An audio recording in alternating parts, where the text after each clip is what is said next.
Good morning, everybody, and welcome to American Scouser Podcast. I really would like to make that music soundtrack to my life. Like as you walk It's around and peppy. stuff like that. It is peppy. I am Timushin, your host as always, with my morning coffee over here, and we have Maka who's saying it's Invisible tea Friday again. There we with go. his invisible what he calls tea. You guys decide what it is. There's a lot of rumors on what it possibly could be, Maka. It's definitely not Guinness.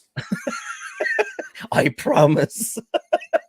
There's a lot to get to. So let's get right to it. Start with our boys. The boss has spoken. So I didn't attempt it on the Monday podcast, so I'm not gonna attempt it here with the German accent, but pretty much says if we had the right transfer solution, we would have done it. Like if we could have, we would have anyway, kind of an ordeal. It's not that we're too stubborn. People told me we lack a certain midfielder.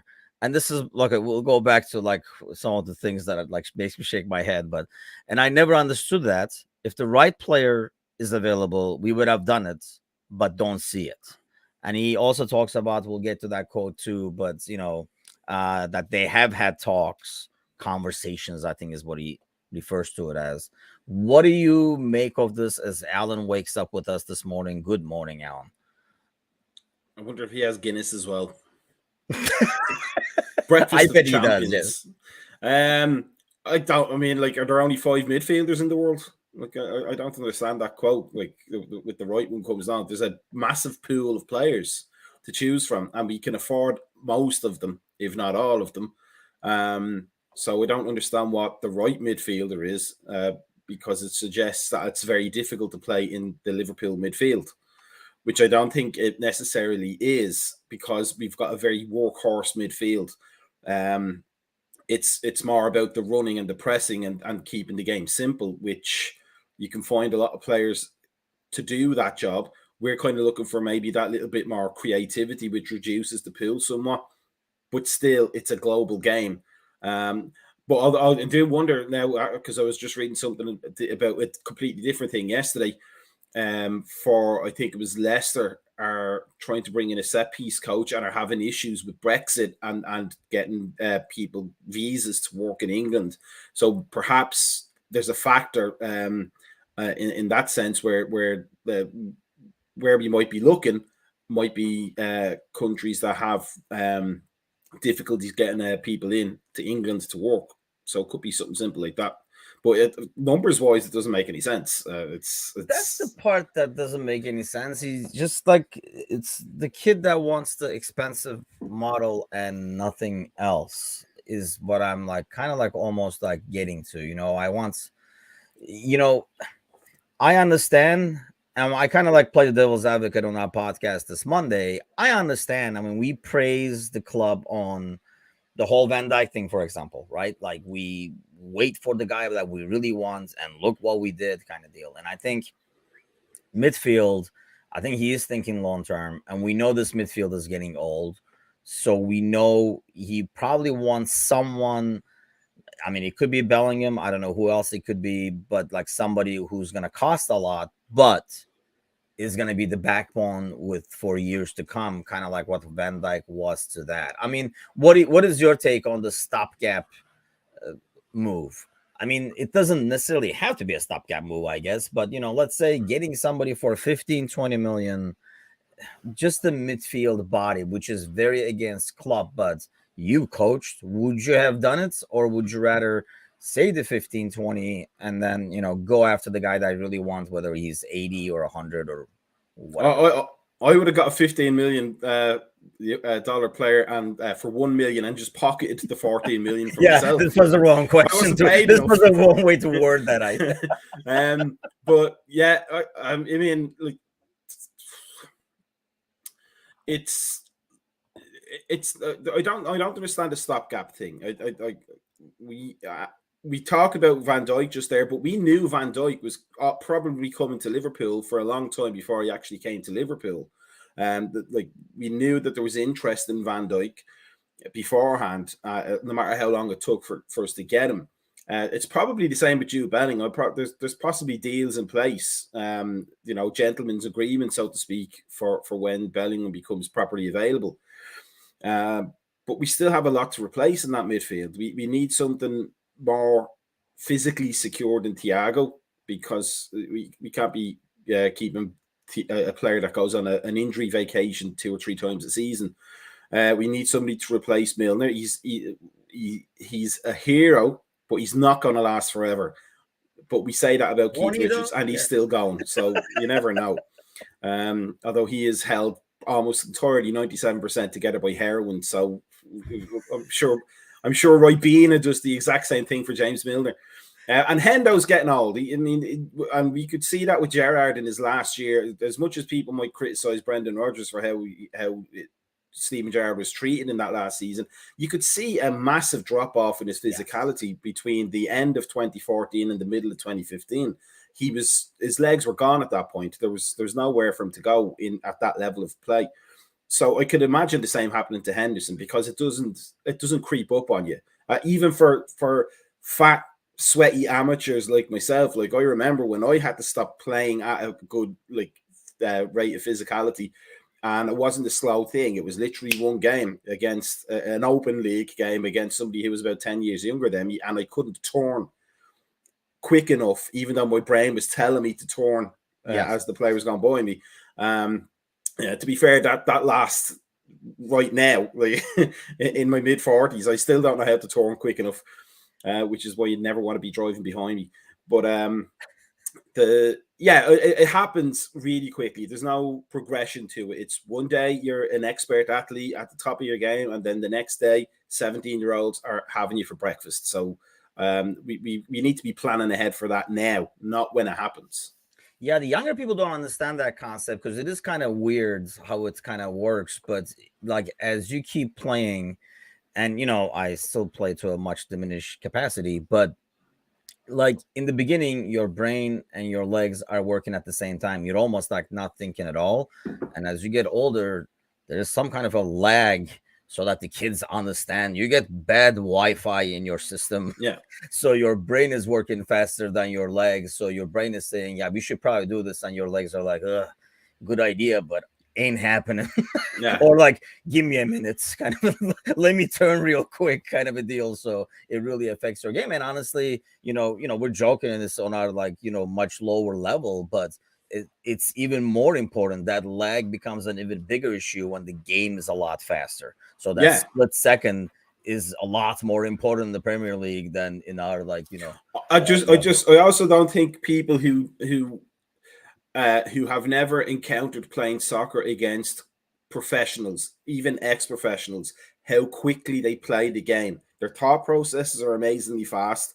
And even when they're retired, comparatively to amateur players, their speed of play is still incredibly high.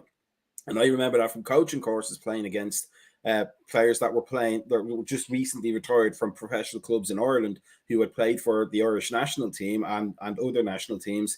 And they were just so quick. They were slow in comparison to their level. And you kind of wonder, how fast is that level when you're literally in it on the pitch? But what the point I kind of want to emphasize is that it's quick. It's not like a 12-game thing where you can see a player like getting fractionally slower as they go on. It's literally one day, it's just gone. Like that mind-body connection is just gone.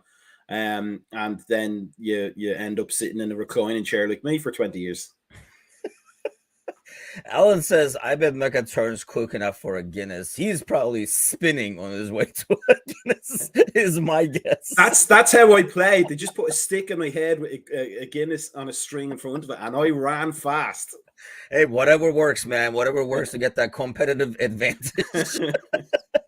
So, what do we make out of this? Nothing is going to happen? Or we kind of like speculated that some of the stuff he was saying was almost sounded like, knowing Klopp, he does not really say, he doesn't just say things. Yeah.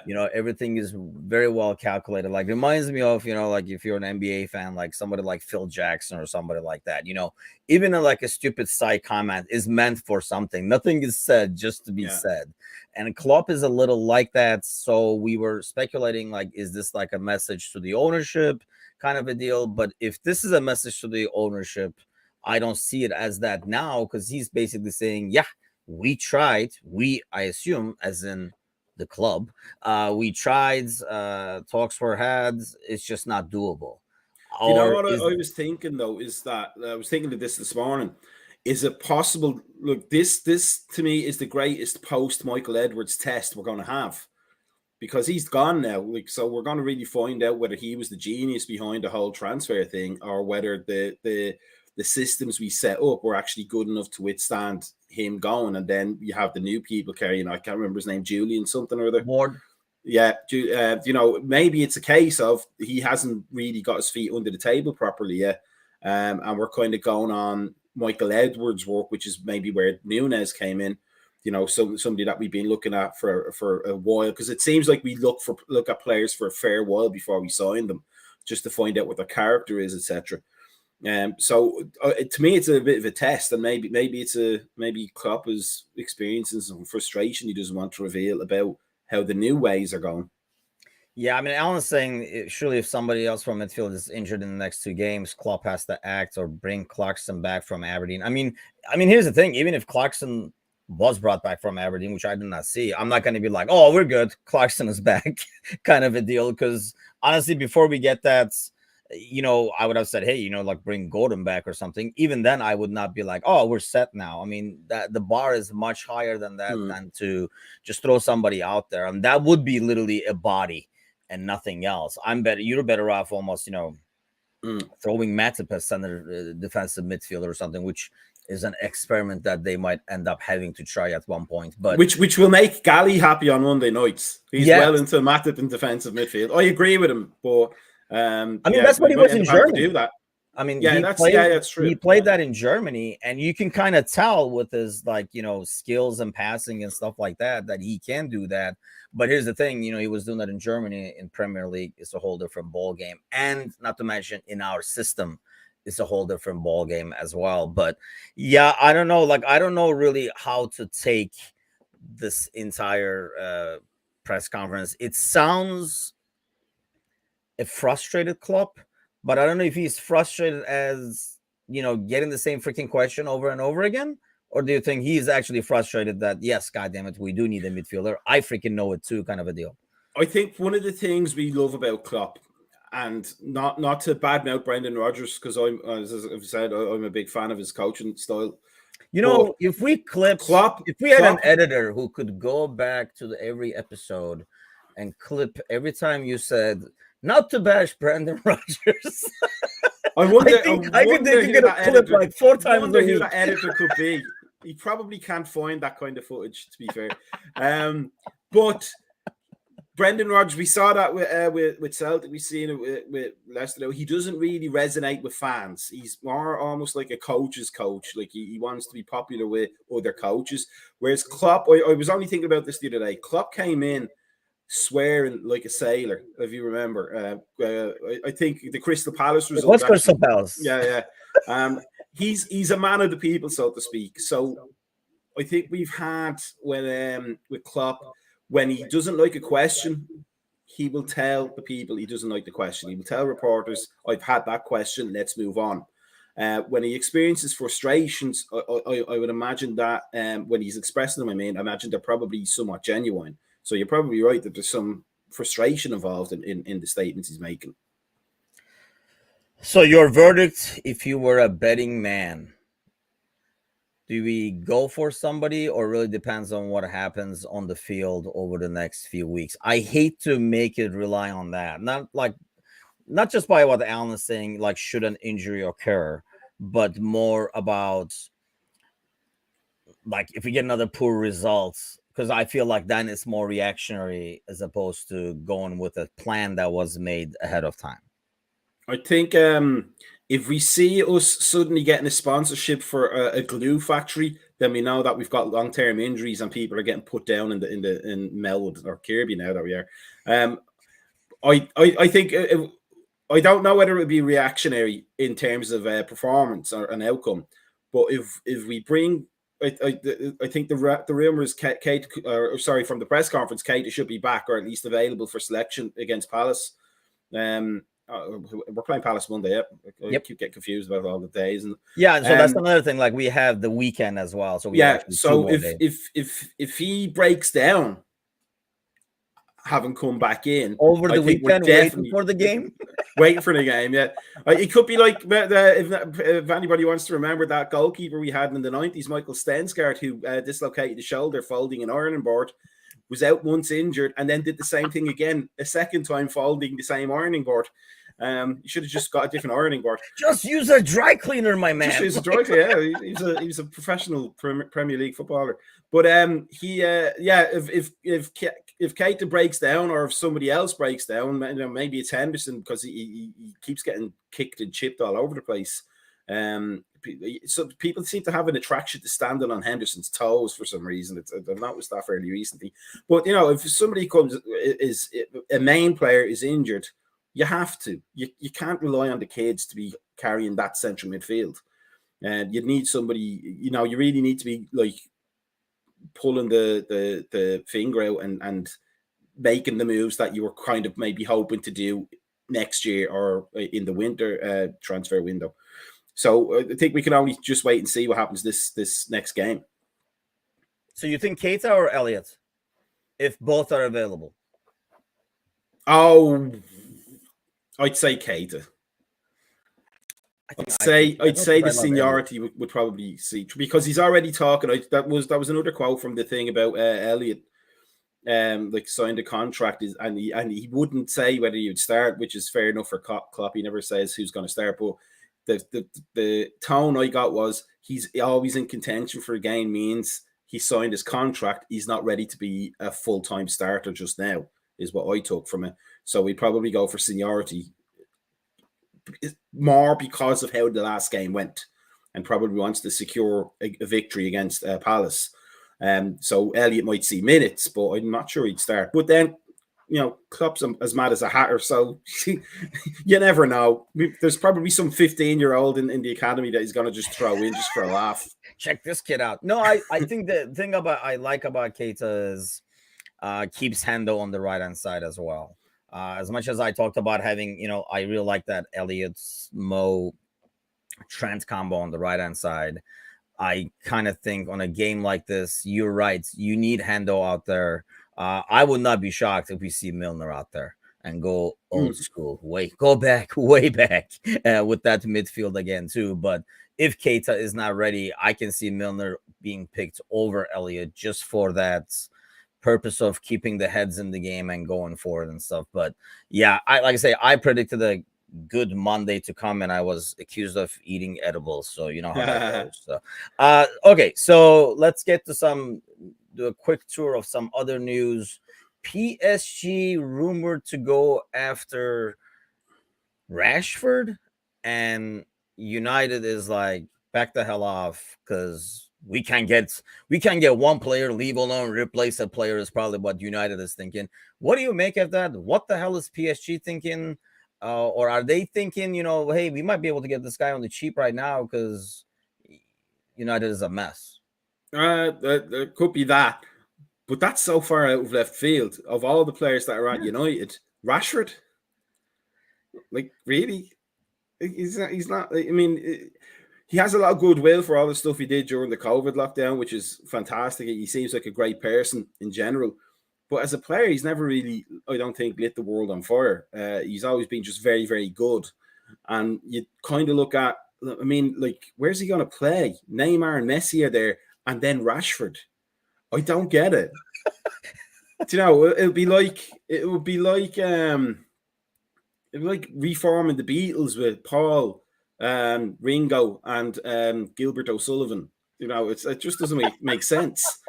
That's for the old people. That joke. That one's for the old people. Gilbert O'Sullivan. But yeah, like, it's really, really bizarre that Rashford was the player that they looked at out of that entire team and said that's the one we want. But fair play if someone hasn't. That it could be just rumors though. It could be just the paper rumor kind of thing. But fair play to him if he manages to get that to happen in real life. That would be fantastic for Rashford. I'm not sure it'd be great for United, because the press stuff on the the BBC website, at least, was that United board have told Ten Hag to tamper down his expectations massively for this season. And if they're going to sell Rashford, they really want to. They might want to give Frank Lampard a call and ask him about how relegation battles go. Yeah, the Arnautovic conversation could be right back on. Alan says, evidently, Rashford's agent has been heard to say the player deserves a pay rise. And he's just, I mean, seriously. But here's the thing. If you are at United, you see the other people in the locker room getting ridiculous money. I mean, I can see Rashford saying, hey, why not me? And not to mention, I mean, Rashford was supposed to be, when they signed Martial, remember, like, Martial came in, I think he scored on the first game and whatever, and everybody was like, Martial and Rashford, it's the future, and stuff like that. Well, it's been the past more than anything else for quite some time now, and they never, but here's the thing, and Rashford, especially, like, with the stuff he does off the field, I hate to say it, it's probably a rare, maybe the only United player I kind of like. Just because, he's a good dude when he's not wearing that freaking nasty jersey. So, it's an easier guy to root for just because he does off the field.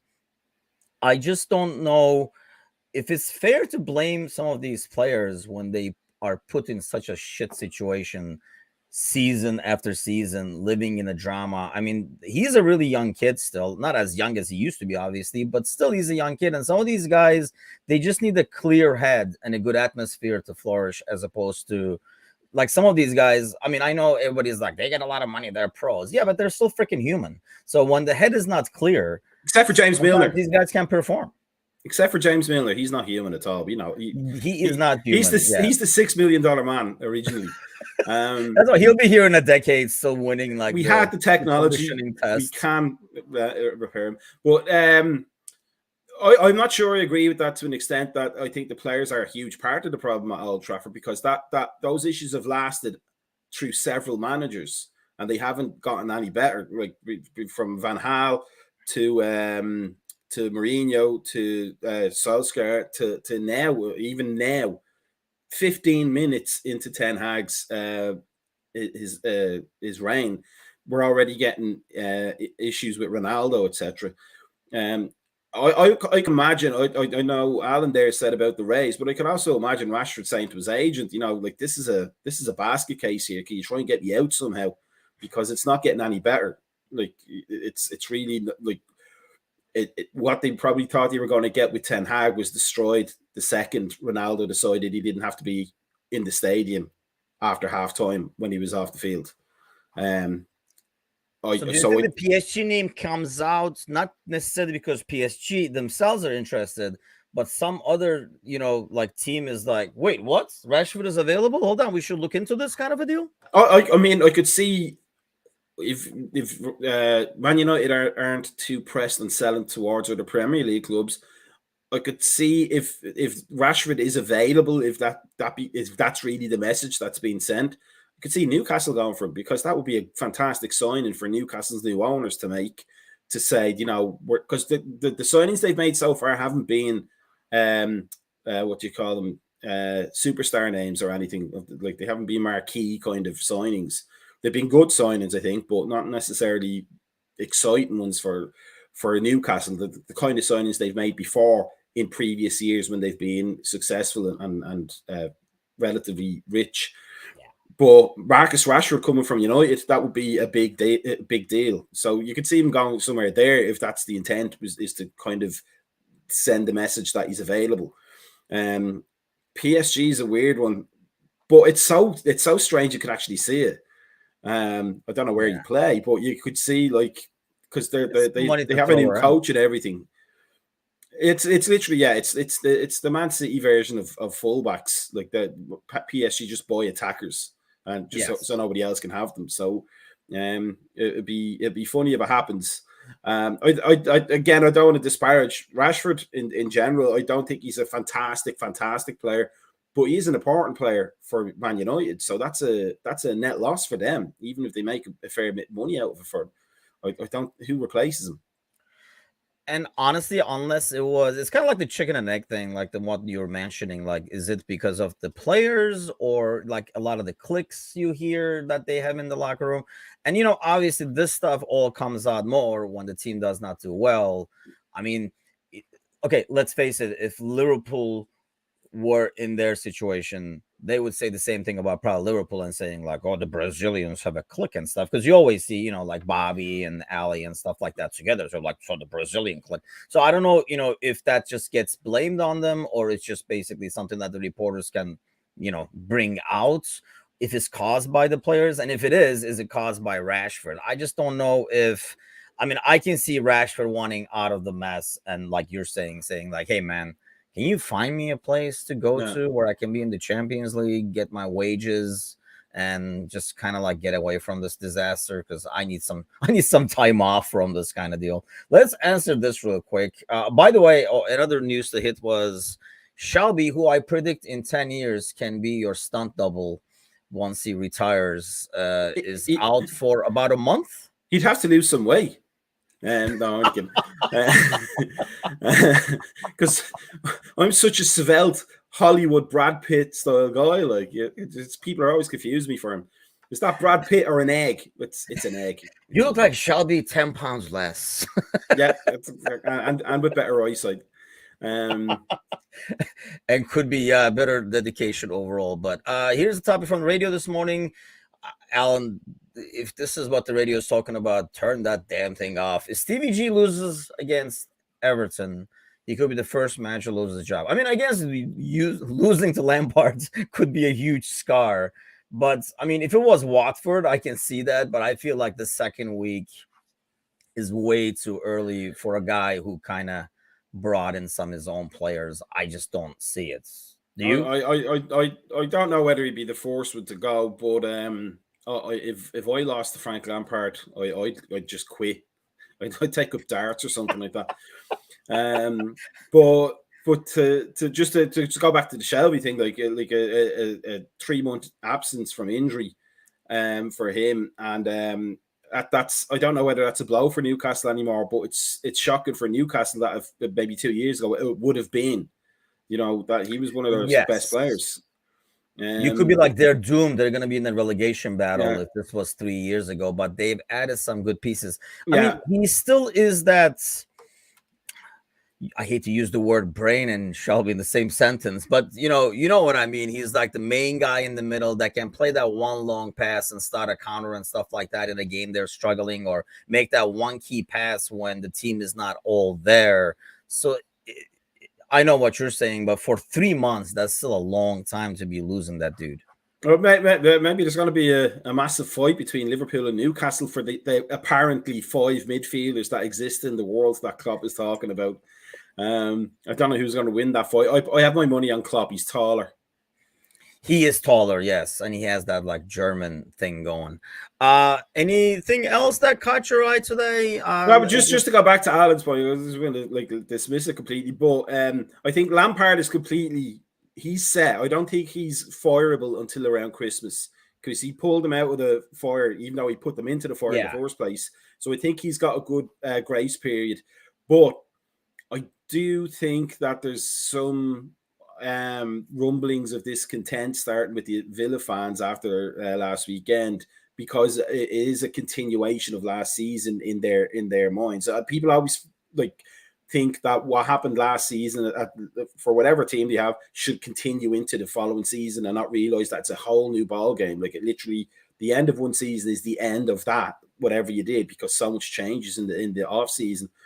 But I think Gerrard, if he loses to Everton, I don't know whether to get fired, but I think he'll start to be under a little bit of pressure, because he is bringing on all these players and he has to get a tune out of them very, very quickly. I mean, that's the thing. When we did the preview for Villa, the Villa fans were really bullish on the whole concept. I mean, it's somehow our most watched video, by the way, since we started this thing, and we missed the 1 month anniversary, by the way. We should have had some kind of a party. But, and we got a lot of hates, even though we were not really that pessimistic. We were more talking about, it's going to be a test to see what Gerard can do. It's one thing to come in and say, come on, guys, let's get this together and save our asses. And like a new, fresh pace, you press reboot. When you reboot the computer, always works fast in the beginning, but then the old problems start coming up and, slowly slows down. So I almost feel like, and that's what kind of happened towards the end of the season. They started stumbling, having some weird ass scores and stuff like that. And now they start with a loss. And I understand that, but I just don't. I think it's way too early to abandon the Gerard as the savior boat.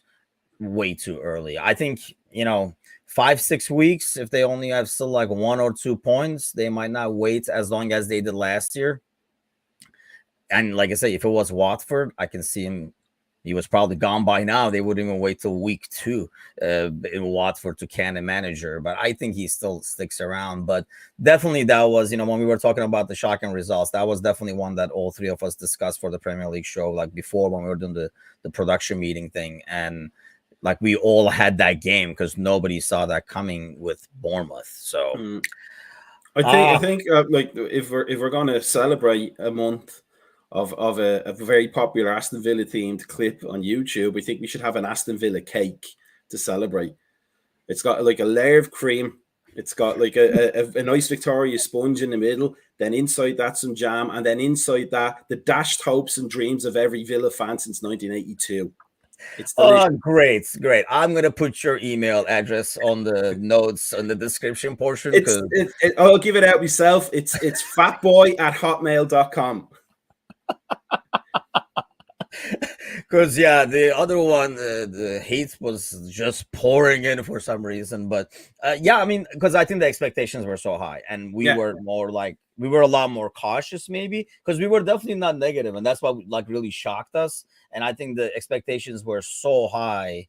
I mean, they do have Coutinho. Maybe we should bring Coutinho back. I'll start that rumor right now with the midfielder and stuff like that. Because anytime we can't score, everybody is like, we need to create a midfielder like Coutinho. I mean, we definitely need another midfielder who doesn't do what he says on the tin. So for sure, we should bring Coutinho back. Who doesn't need more disappointment in their lives? So on Monday, we'll be back. It will be almost like a mini pre-match at the same time, bright and early. It feels odd to have a Monday game. Feels good in a way because it really makes a more relaxed weekend. Because just watch and enjoy the mayhem that is Premier League, and a lot of good games this weekend as well. Chelsea Tottenham is probably your game to watch this weekend too. Yeah, probably. That's a very, very interesting one. And no matter what way the result goes, as if it's a win one way or the other, you can just laugh at the other team and feel good about it. It's a perfect game. It's a win-win. Honestly, this Villa Everton game would have been an interesting one to watch, but I'm not getting up at 6:30 to watch that. I'll wait for the highlights, or probably when I wake up making the coffee, it will be mid-second half or something like that. We have a big edition coming, so I might actually the wrong side. I might need another picture over there. We got another Stitch is getting a brother today. We're picking him up, so Monday is going to be quite the experience for him. He will experience. I'm hoping Stitch shows him the ropes of how to watch a Liverpool game, the etiquette in the Uras household, when to celebrate, when to wait for VAR. There's a lot of wrinkles to the whole thing. So we'll be back. My wife calls me the big edition as well. So every time I come home, she says you have to widen that door a bit more. You fat kid. That's a better email address, I think, for you. That's the big edition at hotmail.com. So grab it before it's gone. That might get me some of the ladies as well. Hey. Yeah, there's definitely Guinness in that tea this morning. I want a clear mug next time. Well, Mecca, enjoy the rest of your day and the weekend. To everybody you too. as well. We'll see you guys Monday morning. Have a good weekend, everybody.